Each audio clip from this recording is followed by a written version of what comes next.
하나님의 말씀 고린도후서 4장 7절로 18절까지 한 절씩 교독합니다. 우리가 이 보배를 즐거이 가졌으니 이는 심히 큰 능력은 하나님께 있고 우리에게 있지 아니함을 알게 하려 함이라. 우리가 사방으로 옮겨삼을 당하여도 쌓이지 아니하며 답답한 일을 당하여도 낙심하지 아니하며 박해를 받아도 버림받지 아니하며 거꾸로 들림을 당하여도 망하지 아니하며 우리가 항상 예수의 죽음을 믿는 거지만 예수의 생명이 또한 우리 몸에 나타나게 하려 함이라. 우리 살아있는 자가 항상 예수를 위하여 죽음에 넘겨임은 예수의 생명이 또한 우리 죽을 육체에 나타나게 하려 함이라. 그런즉 사망은 우리 안에서 역사하고 생명은 우리 안에서 역사하니라. 괴롭던 바 내가 믿었으므로 말하였다는 것 같이 우리가 같은 믿음의 마음을 가졌으니 우리도 믿었으므로 또한 말한다. 주 예수를 다시 살리신 이가 예수와 함께 우리도 다시 살리사 너희와 함께 내 앞에 서게 하셨습니다. 이는 모든 것이 너희를 위함이니 많은 사람의 감사로 말미암아 은혜가 더하여 넘쳐서 하나님께 영광을 돌리게 하려 함이라. 그러므로 우리가 낙심하지 아니하노니 우리의 살아가는 날까지나 우리의 살아가는 날도 주시옵소서. 우리가 잠시 받는 환난에 경하는 것이 지극히 크고 영원한 영광에 중한 것을 우리에게 이루게 함이니 우리가 행복한 것은 보이는 것이 아니요 보이지 않는 것이니 보이는 것은 항상이요 보이지 않는 것은 영원합니다. 아멘. 바울이 이런 말을 해요. 우리가 사방으로 우겨싸움을 당하여도 쌓이지 않는다. 우리가 한 방향에서도 내가 압제를 당하면 괴롭잖아요. 근데 사방이에요, 사방. 온통 둘러싸서 우겨싸움을 당한다. 압제한다. 억압한다. 그런데 바울이 억압받지 않고 괴로워하지 않는다라고 고백하는 거예요. 진짜 그럴 수 있을까요? 답답한 일을 당하여도 낙심하지 아니한다. 아주 난처한 일을 당하고 어떠한 방책도 없는데 낙심하지 않고 절망하지 않을 수 있을까? 박해를 받아도 버림받지 않는다. 박해와 핍박을 받는데 포기하지 않는 겁니다. 멈추지 않는다는 거죠. 거절당하고 무시당하는데 아무렇지도 않대요. 사람이 그럴 수 있습니까? 다 거짓말 같죠? 솔직히 우리는 누구 한 사람에 의해서 한 방에서 뭔가를 맞아도 그냥 다 꼬꾸라지고 그렇게 삶을 다 끝난 것처럼 살아가잖아요. 거꾸로 때림을 당하여도 망하지 않는다. 쓰러지고 넘어지는데 망하지 않고 죽지 않고 실망하지 않는데 아마 이 바울의 이 네 가지의 이러한 이야기가 오늘 우리에게 하나도 와닿지 않을 거예요. 이게 솔직한 우리의 마음이에요. 뭐 하나님 말씀이니까 그런가 보다라고 할지는 모르지만 내 삶과는 동떨어져 있는 거짓말 같은 이야기란 말이에요. 바울이 정말 그렇지 않은데 우리를 격려하기 위해서 뻥튀기 해가지고 부풀려가지고 이렇게 얘기하는 걸까? 핍박을 받고 박해를 받는데 괴로워하지 않는데 괴로우라고 핍박하는데 안 괴로워요. 그게 인간입니까? 그럴 수 있을까요? 매우 의심스러운 말씀입니다. 우리 삶과는 나의 삶과는 많이 동떨어져 있는 작은 시련에도 우리는 푹 쓰러져 버리고 감사하다가도 작은 하나 잃어버리면 원망이 나오는 그러게 우리의 인간적인 모습인데 바울은 뭐 사방으로 우겨싸움을 당해도 쌓이지 않는답니다. 박해를 받아도 버림받지 않고 거꾸로 때림을 당해도 망하지 않는다. 그래서 아마 하나님의 말씀이니까 그러겠지라고 우리는 받아들이겠죠. 그래서 바울이 앞에서 이런 얘기를 합니다. 이미 알고 있는 것 같아요. 2절에 감추거나 숨기지 않겠다. 강교하게 내가 말하지 않겠다. 하나님의 말씀으로 속이지 않고 정직하게 말하겠다. 2절에서 그렇게 말해주는 거예요. 그러니까 이미 이 말씀만 들으면 야, 어떻게 인간이 그럴 수 있냐, 사람이. 우리가 당연히 그렇게 의심이 들고 그럴 걸 알고 바울은 2절에서 내가 강교하게 말하든 내가 속이지 않는다. 내가 뻥튀기 하면서 과장해서 너희 격려하기 위해서 그렇게 말하는 게 아니다. 라고. 그러면서 하는 말이 만일 복음이 가리웠으면 망하는 자들에게 가리워졌다. 그러면서 이 세상 신이 믿지 않은 자들의 마음을 혼미케 하였다라는 거죠. 그러니까 이거죠. 바울이 말한 이것이 진짜 팩트란 말이에요. 네? 진짜 팩트인데 우리는 이 말씀을 들으면서 야, 어떻게 인간이 그럴 수 있냐? 어떻게 절망하지 않을 수 있어? 수시로 절망하는 게 익숙한데 절망하지 않는다고? 꼬꾸라뜸을 당하고 무시하는데 괜찮다고? 우리 이렇게 생각하죠. 이걸 바울이 뭐라고 그래요? 아, 우리가 가려졌구나. 바울은 그렇게 말하는데 아니야, 그럴 수 없다라고 말하는 내 안에 내가 가려져서 그렇게 말하는구나. 진짜 사실은 바울이 맞는데 바울이 말하는 게 진짜 팩트인데 나는 이렇게 안 받아들여지는 거예요. 네? 이 세상 신이 믿지 않는 자들의 마음을 혼미케 해서 의심을 하고 인간은 그럴 수 없어. 이렇게 말하는 게 바울은 너희 눈이 가려졌기 때문에 그렇게 말하는 거야 라고 말하는 거란 말이에요. 그러니까 우리의 눈이 가려지지 않았으면 바울의 이 말은 너무나 일반적인 말이고 평범한 말이고 우리가 익숙하게 사용되는 말이라는 겁니다. 그런데 우리의 눈이 가려졌기 때문에 세상 신이 믿지 않는 자의 마음을 혼미케 했기 때문에 야, 어떻게 사람이 그럴 수 있냐? 핍박을 하고 박해하면 괴로우라고 하는 건데 괴로워하지 않는다고? 답답한 일을 당하는데 낙심하지 않을 수 있어? 그것이 눈에 가려졌기 때문에 우리는 뭔가를 보지 못하기 때문에 그렇게 말한다라고 바울은 말하는 거예요. 그러면 어떻게 우리도 오늘 여기 있는 저와 여러분도 바울이 그러거든요. 너희들도 나와 같이 되기를 바란다 라는 차원에서 얘기하는 거예요. 바울이 자기의 이거를 자랑하려고 한 게 아니라 너희들도 나처럼 되기를 원한다 라고 해서 말하는 거예요. 그러니까 바울에게는 진짜로 이것이 자기의 간증이었고 고백이었다는 거예요. 그러므로 오늘 이 자리에 있는 우리들도 바울의 이 고백이 하나의 과장되고 이렇게 부풀어지는 그런 고백이 아니라 이게 진짜 가감없는 팩트구나. 그렇게 받아들여지기를 바란다는 겁니다. 그러면 무엇이 이렇게 거짓말 같은 마치 나의 귀나 긁어주는 격려 차원에서 하는 그러한 이야기 같은 이 얘기가 바울에게는 실제 간증이 되었냐 그 말이에요. 네? 바울이 우리에게 거짓말한 건 아닐 테란 말이에요. 솔직하게 말한 이 바울의 고백이 어떻게 그에게 진짜 간증이 되고 오늘 우리에게도 이와 같은 말씀이 진짜 우리 입술에서 간증이 되어 나오게 하는가? 그것이 뭘까? 오늘 바울이 말하고자 하는 것이 이것이고 오늘 우리가 이곳에 와서 하나님의 말씀으로부터 양육받기 원하는 그 요지입니다. 6절에 그렇게 말해요. 어두운데 빛이 빛이라 말씀하셨던 그 하나님께서 예수 그리스도의 얼굴에 있는 하나님의 영광을 아는 빛이 우리 마음에 비치셨느니라.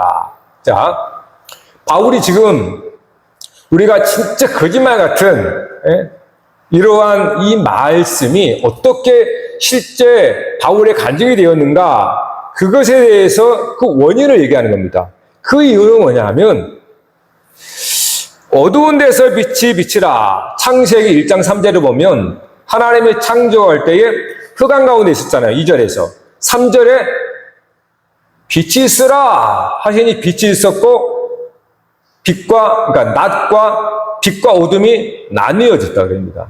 자, 그렇게 어둠 가운데 빛이 있으라라고 말씀하신 그 하나님께서 오늘 바울 안에 빛을 비추어진 겁니다. 바울 안에 빛을 딱 비추어지자 그가 눈이 떠진 거죠. 떠져서 뭘 봤냐? 예수 그리스도 안에 하나님의 영광의 빛을 보게 된 거예요. 빛이 있으라라고 해서 하나님께서 빛을 비추시고 빛과 어둠을 가리셨던 그 하나님께서 오늘 바울 마음 가운데에 빛이 있으라 한 거예요. 바울이 빛을 딱 받으면서 그의 눈이 확 떠진 거죠. 떠져서 그가 알게 된 것이 뭐냐 하면 예수 그리스도 안에 있는 하나님의 영광을 보게 된 거예요. 그러니까 예수 그리스도 안에 빛을 봤다라는 거예요. 그 빛이 하나님의 빛이라는 것을 바울이 알게 됐단 말이에요. 그래서 4절 하반절에는 그 빛을 하반절에 하나님의 형상인 예수 그리스도의 광채 이렇게 말해요. 하나님의 형상 안에 있는 하나님의 형상인 예수 그리스도의 광채.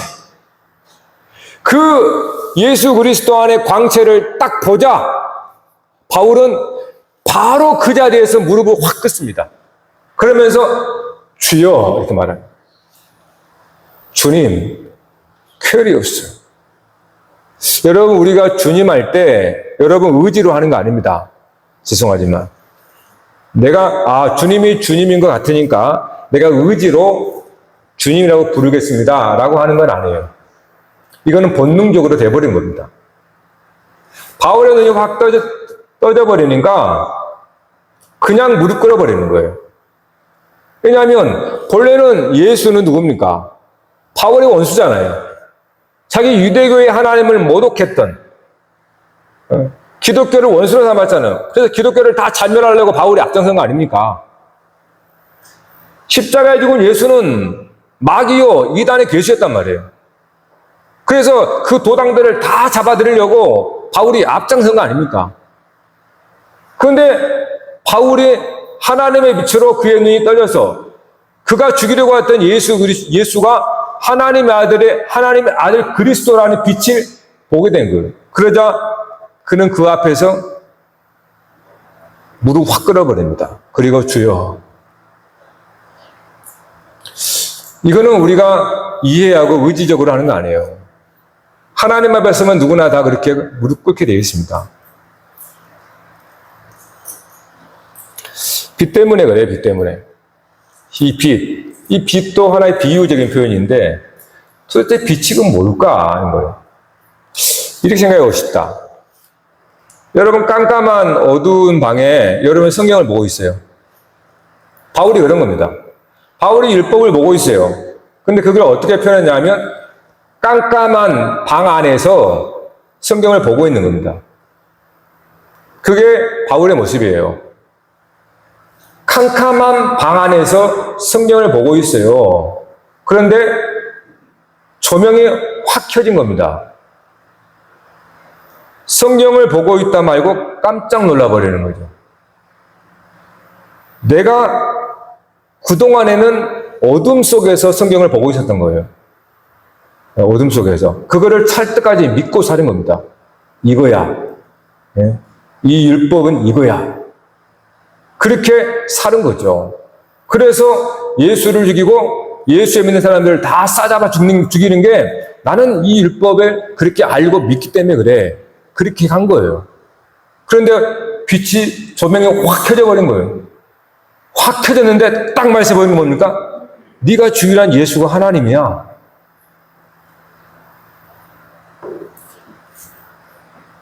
그때 여러분 충격은 그 사람을 죽이는 겁니다. 죽는 거예요, 그거는. 네? 깜깜한 방에, 깜깜한 어둠 속에서 성경을 봐야 우리 그렇게 보고 있는 겁니다. 구약시대가 그거예요. 깜깜한 어둠 속에서 율법을 보는 거와 같은 겁니다.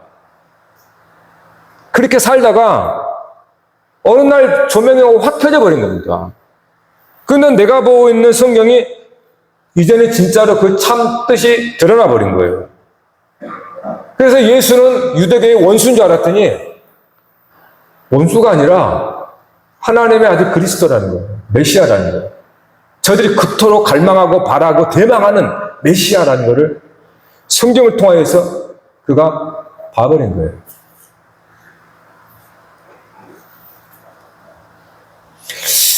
여러분, 이것이 바울이 거짓말 같은 이야기를 했던 간증의 이유입니다.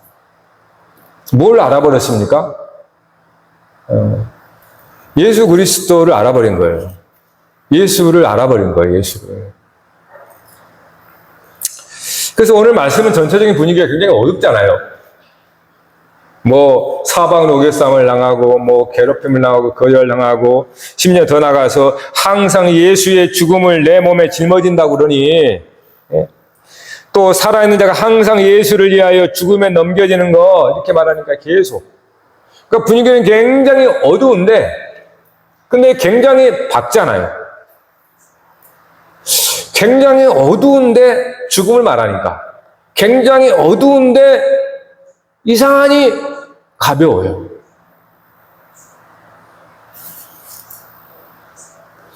마치 밝은 어둠 속에 내 주위에만 어둠이 있는 것 같아요.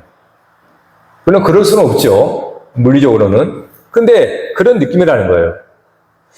온통 햇빛, 밝은 빛인데 내게만 살짝 어둠이 있는 거예요. 그러니까 그 어둠에 짓누를 수 있겠어요? 어둠의 무게가 느껴지겠습니까? 도리어 밝은 빛 안에서 나의 분위기가 느껴지는 거지. 지금 나를 잠깐 싸고 있는 이 어둠 때문에 내가 죽겠다. 내가 정말 눌려 죽겠다. 그럴 수 있을까요? 어둠 속에만 봤을 때, 어둠만 봤을 때는 그 어둠의 모두가 짓눌립니다. 그래서 죽었구나. 그렇게 돼요. 네? 그런데 그 어둠을 살짝 고개를 들어보니까 어둠, 내 주변 항상 넘어서 어둠 뒤에는 찬란한 빛이 온통 다 있는 거예요. 그랬을 때 여러분 그걸 봤어요. 내가 지금 있는 상황만 어두워.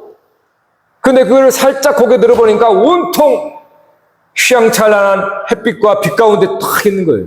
그때 여러분 그 어둠이 여러분을 이길 수 있을 것 같으세요? 그걸 본 사람? 그 바울의 이 글이 매우 사실 어두운 그 이미지고 분위기였지만은 지금 바울은 매우 밝은 빛 가운데 얘기하는 것 같더란 말이에요. 그게 왜 그런가? 그는 예수 그리스도를 믿는 교회를 잔멸하려고만 갔잖아요. 그러니 그가 어떤 분위기였어요? 죽이려고 하니까 살기가 등등했다 그랬단 말이에요. 네? 그렇게 막 죽이려고 혈안되어 있는 그의 모습이 어떻겠습니까? 굉장히 어둡고 굉장히 짓눌려 있는 무겁잖아요. 네? 그렇게만 가는 겁니다. 막 어둠의 사자처럼 막 가서 다 죽이려고. 그런데 그가 그 예수 그리스도 안에 햇빛보다 더 밝은 빛을 다 버린 거예요. 자기는 어둠이었는데 나는 어둠의 사자야 라고 교회를 다 잔멸하려고 막 쫓아가는 겁니다. 막 흑마를 타고 막 가는 거예요. 그런데 예수 그리스도 안에 하나님의 형상인 거룩한 빛에 그가 목격했으니 그가 죽지 않고 살 수 있겠습니까? 그는 거기서 죽어버리는 겁니다. 그게 율법 아래 있었던 바울의 모습이에요. 율법이라는 건 뭡니까? 율법은 심판입니다. 모든 법은 심판으로 결과로 나오게 돼 있어요. 율법의 극치는 심판이란 말이에요. 법의 심판이 없다면 법이 아니죠, 그거는. 아무런 권세와 권위도 없는 겁니다. 법의 권세는 심판에 있을 때 권위가 나타나는 거거든요. 그러니까 바울이 율법주의자였습니다. 하나님이 주신 율법을 철저하게 섬겼기 때문에 그는 그 율법에서 권위를 얻은 거예요. 그 권위는 사람을 정죄하고 판단하고 죽이는 권위란 말이에요. 그게 율법주의자였습니다. 그래서 바울은 항상 그 율법의 권위에, 그 권위는 사람들을 죽이는 권위예요. 하나님의 법에 의해서 판단하고 정죄하고 이거 틀렸어, 이거 너 부족해, 항상 정죄하는, 그게 바로 율법의 권위입니다. 그래서 항상 어두워요. 율법의 권위 아래 있으면 항상 어둡습니다. 여러분의 부모 중에 누군가가 굉장히 율법적이고 굉장히 완고하고 그런 사람의 가정은 진짜 어두워요. 얼굴이 깜깜합니다. 왜요? 율법이라는 것은 바로 그렇게 권위적인 심판으로 나타나기 때문에 그래요. 그래서 바울은 그렇게, 예수도 그렇게 죽였고 스데반도 그렇게 죽였고 이제는 도당들을, 잔당들을 다 잡아 죽이려고 그렇게 갔던 겁니다. 그게 바울이 율법의 사람이라는 뜻이에요. 여러분, 그런데 어떻게 바울은 그 어둠 속에 있는 사람이 어둠에 끌려다니고 그 어둠에 종되어서 어둠이 시키는 대로 그렇게 했던 사람이 완전히 뒤집어져서 빛의 사람이 되어버렸는가? 그 빛의 사람으로 되어버리니까 막 자기를 박해를 하고 핍박을 하고 넘어뜨리고 막 해도, 넘어져도 그냥 일어나고 무시해도 괜찮고 막 거꾸러뜨림을 당해도 실망하지 않고 낙심도 하지 않아요. 어떻게 그럴 수 있는가 하는 겁니다.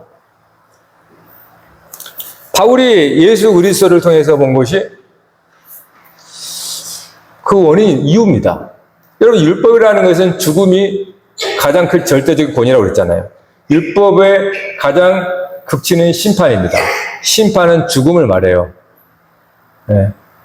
율법은 항상 그 법에 의해서 정죄하는 것으로 그 권세가 드러나니까. 그래서 바울도 그랬던 겁니다. 그런데 그 십자가라고 하는 율법에 의해서 십자가에 못 박아 죽였는데, 거기서 바울은 예수 그리스도의 죽음의 안에 빛을 가버린 거예요. 그러니까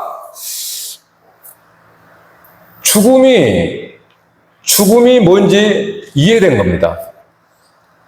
죽음을 깨달아 버린 거예요. 아니, 죽음이 파악돼 버린 겁니다. 여러분, 이상하죠? 죽음이 이해돼 버린 거예요. 죽음이 이해가 돼 버리니까 죽음이 없어져 버린 거예요. 여러분이 뭔가를 이해하면 그거는 여러분 곁에 없어져 버리는 겁니다.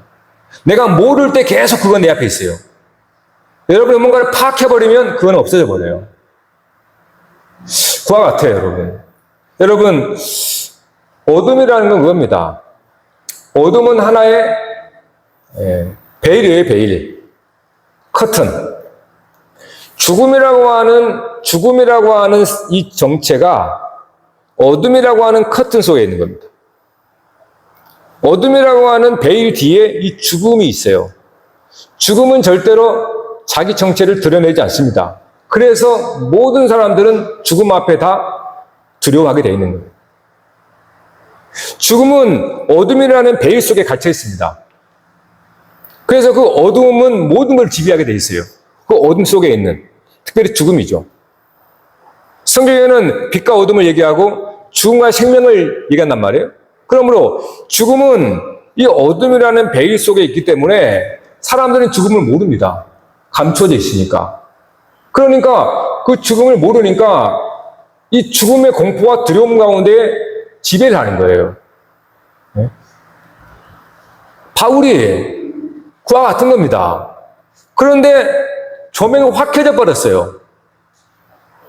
어둠 속에서 그 어둠의 지배 가운데, 죽음의 두려움 가운데 있었는데 조명이 확 켜지니까 어둠이 확 걷혀버리잖아요. 죽음을 딱 가리고 있는 이 베일이 확 벗겨져 버린 거예요. 죽음이 깜짝 놀란 거죠. 죽음이 깜짝 놀라가지고 자기 치부가 드러나 버린 겁니다. 죽음은 아무것도 아닌데 어둠이라는 베일 속에 가려져 있으니까 막 노릇하는 거예요. 사람들은 그 죽음이라는 두려움 속에서 쩔쩔매면서 사는 거예요. 종로로 타는 거예요. 근데 빛이 확 펴져 버리니까 어둠이라는 커튼이 확 젖혀져 버려요. 그 뒤에 있던 죽음이 너무나 놀래버려요. 그래서 도망가 버립니다. 이게 비유입니다, 여러분. 성경에서 말하는 빛이라고 하는 게 뭔가. 커튼 뒤에 요만한 게 있어도요, 무섭습니다. 모를 때는요. 네? 죄는 덮으면 덮을수록 괴물이 됩니다. 네? 죄는 벗겨내야 되는 거죠. 드러내버려야 되는 겁니다. 그러면 한순간에 도망가 버려요. 근데 사람이 그렇지 않습니다. 자기의 치부기 때문에 이걸 덮습니다, 계속. 덮으면 이 죄는 괴물이 되어서 내 영혼을 잡아먹어버려요. 사망에 이르게 한다, 이 말이에요. 항상 어둠은 하나의 커튼입니다. 그 속에는 죽음이라고 하는 이것이 이 공포와 두려움 속에서 그 사람의 영혼을 잡아먹는 거예요. 십자가가 그거잖아요. 죽음의 베일이 확 벗겨지니까 진짜 바울의 눈에서 벗겨져 버린 거예요. 네? 여러분, 십자가를 봐봐요. 십자가는 전형적인 죽음의 상징입니다. 당시의 실제 역사 속에 죄인, 반란자나 그런 자들을 시몬 케이스로 십자가에 못 박아 죽였거든요. 그리고 나무에 달았습니다. 다 뭐라고? 왜요? 두려움이니까. 십자가는 못 박아 죽이는 것은, 그리고 달아놨습니다. 아예 매장도 하지 않아요. 채가 다 쪼아먹고 다 먹으라고. 사람들이 그걸 보면서 두렵게 되는 겁니다. 공포정치를 하는 거죠. 바울이 그 사람들은 십자가를 보죠. 너무 무서운 거예요. 죽는 거니까. 그래서 그 십자가는 모든 사람들을 지배합니다. 여러분도 그렇게 지배당하고 있어요? 십자가는 누구도 보기 싫어합니다. 왜냐하면 참혹하고 비참한 죽음이기 때문에. 네? 바울이 십자가에서 사실은 예수 그리스도를 봐버린 겁니다. 무슨 말인가 하면 십자가는 죽음이라고 하는 거예요. 그것이 딱 커튼이 써 있는 겁니다. 사람들은 십자가의 그걸 보고 두려워하는 거예요. 두려워합니다. 그런데 조명이 확 켜지니까 죽음의 그림자가 사라져버리고 그 이면에 살아계신 그리스도를, 하나님을 보게 된 거예요. 그러니까 바울은 죽음을 본 거지만은 죽음이 아닌 생명을 봐버린 거예요. 그걸 빛이라고 해요. 빛이 와서 내 눈을 벗겨져 버리니까 내가 내 육신의 눈으로 봤던 그 십자가의 죽음이 이제는 빛으로 말미암아서 그 커튼이 젖혀져 버려서 진짜 그리스도 예수를 보게 되는 거죠. 그래서 바울은 십자가를 얘기하는 겁니다. 결국 이 빛은 뭡니까? 그렇게 말해요. 예수 그리스도 안에 있는 하나님의 영광의 빛을 아는 겁니다. 아는 것이라고 그래요. 예수 그리스도 십자가를 봤을 때는 전형적으로 모두가 아는 것처럼 저건 죄인을 죽이는 사형틀이야, 이렇게 알았습니다. 이게 일반적인 지식인데, 근데 하나님의 빛으로 말미암아서 그가 십자가의 예수 그리스도가 하나님의 아들 메시아, 즉 살아계신 그 주님을 봐버린 거예요. 그러니까 죽음이 어떻게 되겠습니까? 예수님이 죽으시고 끝났다면 그 십자가는 모든 세계를 공포로 몰아낼 겁니다. 지금도 모든 사람들은 그 십자가의 죽음만 본다면 십자가는 온 세계를 지배하는 어둠의 십자가로 왕노릇할 겁니다. 근데 오늘 저와 여러분이 십자가를 바라보지만 여러분이 두려워하지 않잖아요. 왜 그랬습니까? 죽지 않아서 그런가요? 아니죠. 왜요? 우리도 바울이 본 것처럼 그거를 알고 믿은 겁니다. 예수를 분명히 십자가에 죽었지만 사흘 후에 다시 살아계신 예수를 만나버린 거예요. 바울이 다메섹에 가다가 다메섹을 지나가다가, 즉 그쪽에 흩어진 기독교인들 교회를 다 참멸하려고 몇몇 사람이 가서 갑니다. 근데 다메섹의 길가에서 강력한 해가 비쳤다 그래요. 빛이. 바울이 거기서 쓰러지면서 듣습니다. 사울아, 사울아, 네가 왜 나를 박해하느냐? 나는 네가 박해하는 예수라. 바울은 분명히 율법에 의해서 예수는 신성 모독죄로 십자가에 죽었습니다. 죽은 예수를 다메섹에서 살아있는 음성으로 바울이 듣게 된 겁니다. 그 순간 바울은 그 앞에 꼬꾸라져 버려요. 분명히 율법에 의해서 죽은 자인데 지금 자기에게 생생하게 살아 들리는 겁니다. 그러니까 헷가닥 해버린 거예요, 사실은. 물론 신비한 체험이지만 쉬운 말로 제정신을 잃어버린 겁니다. 우리가 예수가 그리스도라는 걸 안다는 것은 제정신이 아닌 거예요. 그렇게 믿을 수가 없습니다, 제정신으로는. 분명히 예수는 십자가에 죽었는데 십자가에 죽은 그 예수가, 그리고 자기는 그 예수를 믿는 자들을 다 잡아서 색출해서 감옥에 넣으려고 하는 그런 앞장선 사람인데 그 예수가 죽었다는 확신이 있어야 되거든요. 예수가 죽었다는 확신이 없이는 할 수 없잖아요. 그러니까 분명히 예수는 죽었습니다. 끝났다 이 말이에요. 끝났기 때문에 예수를 믿는 사람들도 다 겁주는 겁니다. 네? 끝났다. 그런데 도중에 살아계신 예수의 음성을 들려버리는 거예요. 바울이 어떻겠습니까? 그는 까무러치게 돼 있어요. 자기가 믿고 있는 이 십자가의 죽음에 대한 믿고 있는 모든 것이 깨져버린 겁니다. 거기서 그는 죽은 거예요, 사실은. 네. 그러면서 살아계신 예수를 그가 알게 된 겁니다. 죽었다가 살아계신 예수를 알자 그동안 죽음의 종노릇했던 자기 자신을 보게 되는 거예요. 아, 내가 이 죽음의 종노릇하는 사람이구나.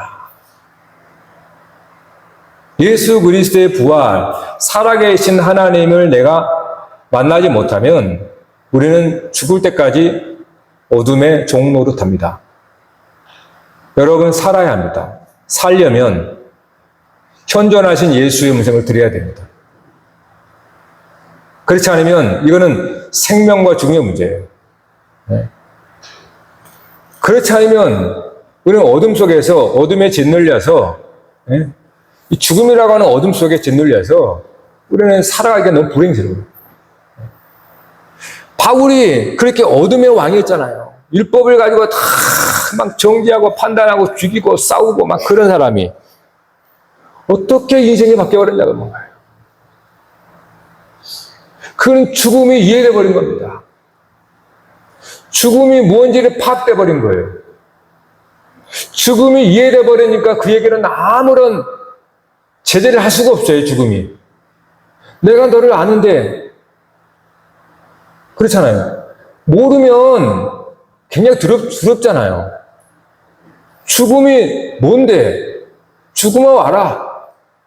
그게 이거예요. 그래서 바울이 뭐라고 합니까? 항상 예수의 죽음을 몸에 짊어지면 예수의 생명이 또한 우리 몸에 나타나게 하느니라. 죽음아 와라. 나는 너를 안다. 네가 오면서 나는 내 안에 오히려 예수 생명이 더 계시된다. 얼마나 담대합니까? 이 사람은 누가 건들겠어요? 세상에 이길 수 있겠습니까? 예? 이 세상은 온통 어둠이라고 그랬어요. 어둠 속에서 사는 겁니다. 왜요? 사람이라는 게 그게요. 사람이 살았다라는 자기 존재를 인식하는 순간 동시에 인식하는 것은 죽을 수도 있구나라는 걸 인식합니다. 그러니까 자기가 살아있음을 알 때 죽을 수 있다라는 것이 동시에 이해가 되는 거예요. 그래서 사람은 자기가 살아있으므로 생존 경쟁을 하는 거예요. 이거 본능입니다, 본능. 내가 살아있구나! 라고 하는 것은 죽을 수 있구나! 라는 거예요. 그래서 사람이 생존 경쟁 속에 사는 거예요. 죽음이 바로 이해되니까. 죽음이 오니까. 그러면 우리의 이 존재 자체가 벌써 이미 죽을 수 있다라고 하는 생존 경쟁 속에 같이 들어가 있는 거예요. 그래서 두렵고 사람들은 삶을 위해서만 삽니다. 살아갈 위해서 산단 말이에요. 바울이 내가 믿었으므로 말하였다. 내가 알고 믿었다는 거예요. 믿었다라는 것은 알았다는 뜻입니다. 맹신이 아니에요. 내가 이해되지도 않는데 믿습니다 그렇게 되는 게 아닙니다. 그거는 한 방 확 때리면 금방 쓰러져 버려요. 왜요? 내가 이해되지도 않는데 어떻게 믿습니까? 여러분이 이해되고 믿게 되는 것은 목에 칼이 들어와도 부인할 수 없습니다. 그건 내가 이미 알기 때문에 그래요. 아무리 누가 회유하고 거짓말하고 속여도 내가 이미 안 것은 절대로 안 넘어갑니다. 근데 이해 없이 덮어놓고 믿으면 뭔가 들어오면은 바로 그냥 타입해버립니다. 모르니까. 몰랐으니까요. 몰랐으니까. 알면 그렇게 못합니다, 여러분. 알면 예수를 부인할 수가 없어요. 그건 자기 자신을 속이는 거기 때문에. 모르기 때문에 우리는 항상 부정해버리는 겁니다. 편할 때는 괜찮은데 어떤 두려움 오면은 바로 타입해버려요. 그거는 내가 몰랐기 때문에 그럽니다. 모르고 믿는다라고 맹신했기 때문에 그 맹신은 아주 물거품과 같아요. 그냥 훅 불어버리면 날아가 버립니다. 그래서 예수 그리스도 안에 있는 하나님의 영광의 빛을 아는 빛이라고 해요. 성경에. 아는 빛을 줬다는 겁니다. 그 알기 때문에 내가 믿었다고 하는 거예요. 믿었기 때문에 말한다라는 거예요. 우리가 말할 수 있는 것은 내가 알기 때문에 말합니다. 알지 못하는 것을 행설수설하라고 그래요. 내가 알지 못하는데 어떻게 말을 합니까? 모르니까 말할 수 없는 거예요. 알면 말하지 않을 수가 없습니다. 예. 여러분 진짜 알고 이해됐으면 이거를 말하지 않을 수 없고 아무리 아니라 그래도 계속 얘기할 수 있습니다. 그거는 내가 파악했기 때문에. 그러나 우리가 모르고 믿는다라고 하는 것은 바로 들통나버립니다. 여러분 죽음이란 그거예요. 여러분이 부활을 믿는다는 것은 죽음을 이미 알아버렸다는 뜻이에요. 죽음을 알아버렸다는 뜻이에요. 죽음을 알아버렸기 때문에 죽음이 아무리 어떤 모양을 하고 와도 내가 널 아는데 야 웃어버립니다. 좀 제가 쉽게 해서 죄송하지만 그렇다는 겁니다. 그러니까 바울이 예수 그리스도 십자가에 죽었는데 죽음을 알았는데 모든 끝난다는 거예요. 그런데 그가 살아계신 예수의 음성을 들어버린 겁니다. 그러니 죽음이 완전히 바울에게는 파악이 돼버린 거예요. 이해가 돼버린 겁니다. 아, 죽음이란 부활의 생명을 내가 아는 순간 죽음이라는 것은 하나에 벗어져 버리는구나. 그래서 바울이 십자가를 알았다라고 하는 것이 그겁니다. 바울이 본 십자가는 죽음이라고 하는 배유 속에 갇혀 있었던 거예요.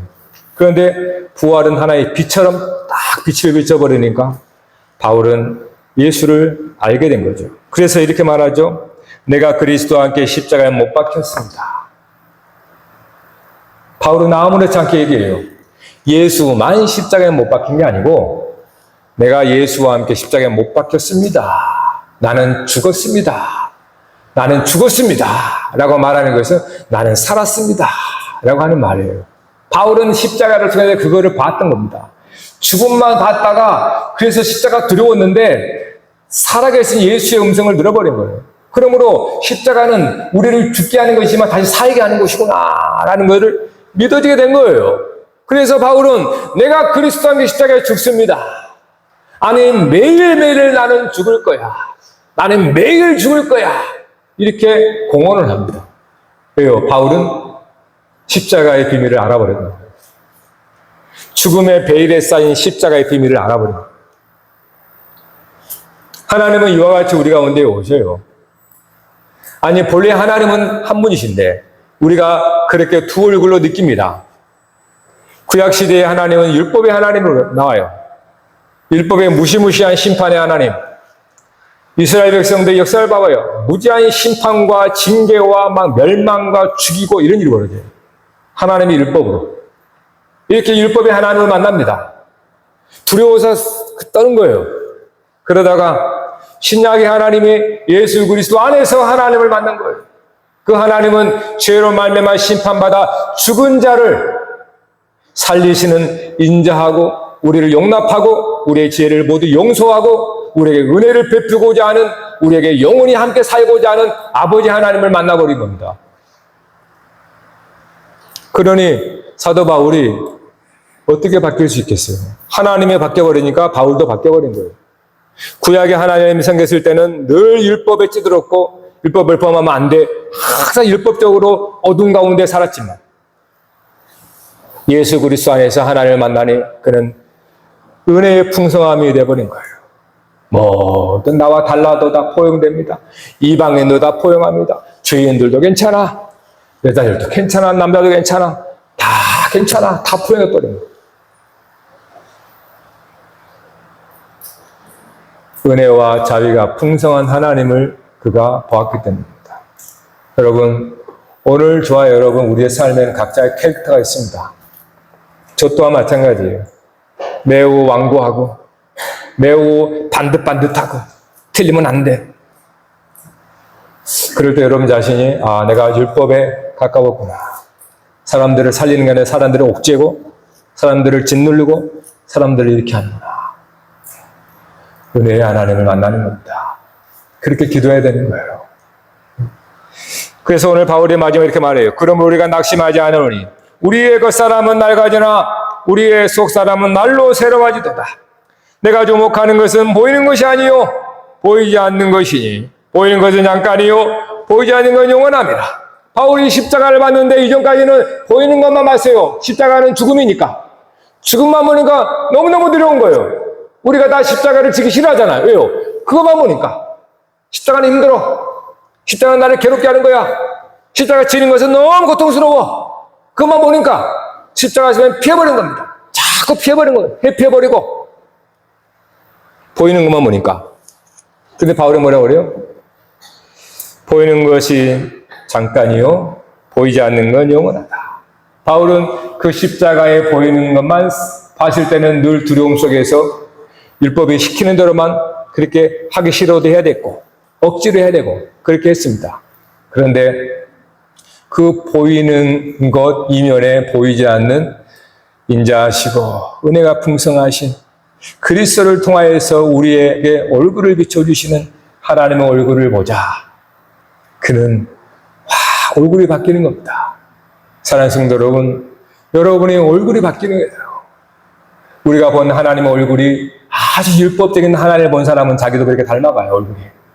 그런데 그 하나님이 그리스도 예수 안에서 죄인들을 다시 용서하고 살리시는 은혜의 풍성한 하나님의 얼굴을 본 사람이면 그 사람의 얼굴도 하나님의 얼굴로 닮아간다는 거예요.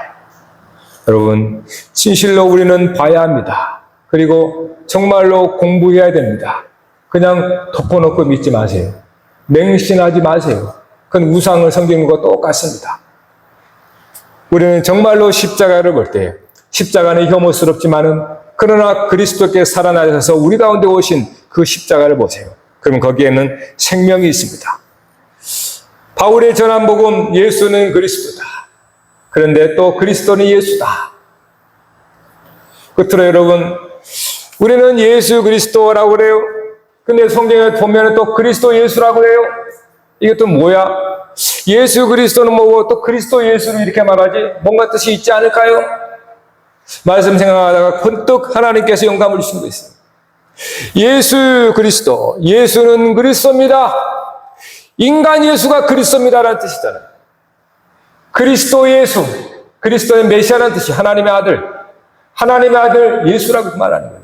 이게 뭔가 그러면 예수 그리스도라 할 때는 예수 안에 그리스도가 계시다. 나사렛 예수였지만 그 안에 그리스도가 계셨구나. 그러다가 점점 우리의 눈이 열리게 되면 어떻게 됩니까? 그리스도 안에 예수가 있다는 것을 깨닫게 돼요. 여러분, 지금 여러분 삶의 주인입니다. 내가 예수 믿는다 그래요. 내가 선택했고, 내가 결정했고, 내가 예수를 믿는다 그럽니다. 그래서 여러분은 예수 그리스도라고 믿어요. 내가 내 안에 예수 그리스도를 영접했습니다. 이렇게 믿잖아요. 틀린 게 아닙니다. 그러나 그건 시작입니다. 우리의 삶을 지나가면서 이제는 주객이 바뀌는 거예요. 그래서 그리스도 예수. 이제는 내 안에 계신 그리스도를 넘어서 알고 보니까 그리스도 안에 내가 있는 거구나. 하나님이 내 안에 계신다라고 그렇게 내가 믿음을 시작했지만 이제 점점 지나가 보니까 하나님이 내 안에 있는 것도 맞지만 사실은 무한한 하나님 안에 내가 있는 거구나. 나란 사람이 이 점밖에 안 되는 거란 말이에요. 그런데 내 안에 그리스도 볼 때는 내가 중심이요. 내가 우주의 중심인 것 같아. 하나님도 내 안에 계셔. 그리스도 내 안에 계세요, 여전히. 예수를 믿는 건 맞습니다. 근데 예수 믿는 건 맞는데 나의 경계를 넘지를 못해요. 항상 나라는 캐릭터 속에 그리스도가 있는 거예요. 그러니까 그리스도가 나의 어떤 상처와 나의 아픔과 이런 것 속에서 나타나는, 그러니 여전히 나는 여전히 예수 그리스도가 내 안에 계시지만 나를 벗어나지 못해요. 그러다가 저는 어떻게 됩니까? 점점 그리스도가 하나님이시고 하나님 안에 나가 발견돼요. 그러면서 하나님 안에 내가 있구나. 하나님 안에 나뿐만 아니라 하나님 안에 너도 있구나. 하나님 안에 아직도 하나님 모르는 저 사람도 하나님 안에 있구나. 온 세계 우주도 하나님이 있구나. 이렇게 알면서 그의 패러다임이 확 바뀌어버립니다. 거듭나 버렸다 그러는 거예요, 이거를. 내 안에서 패러다임에서 내가 예수 믿을 거야 이렇게 했는데 이제는 내가 하나님 안에 내 뜻대로 되어진다고 생각했는데 내 뜻대로 되는 게 아니구나. 내 모든 인생이 하나님 안에서 시작되고 하나님에 끝나는구나. 그러니 어찌 그의 삶의 방식이 바뀌지 않겠습니까?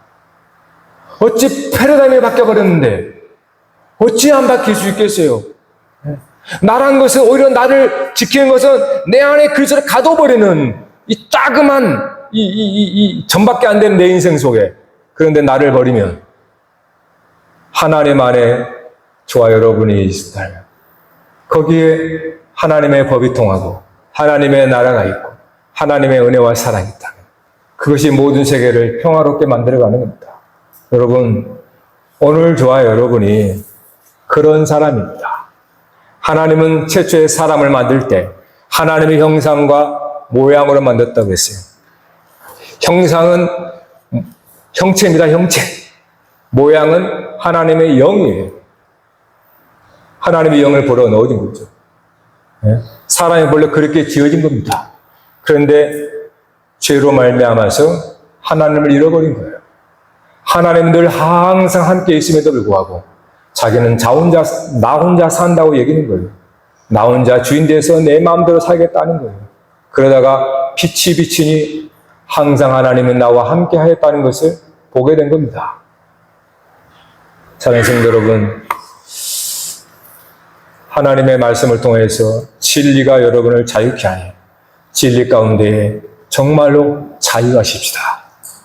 진리가 여러분을 자유케 합니다. 여러분의 안다고 하는 것들 다 버리세요. 버리면 더 많은 걸 알게 되어 있습니다. 여러분 정말로 그거를 내려놔야 됩니다. 그러면 훨씬 더 많은 하나님의 지혜와 하나님의 능력을 깨닫게 돼요.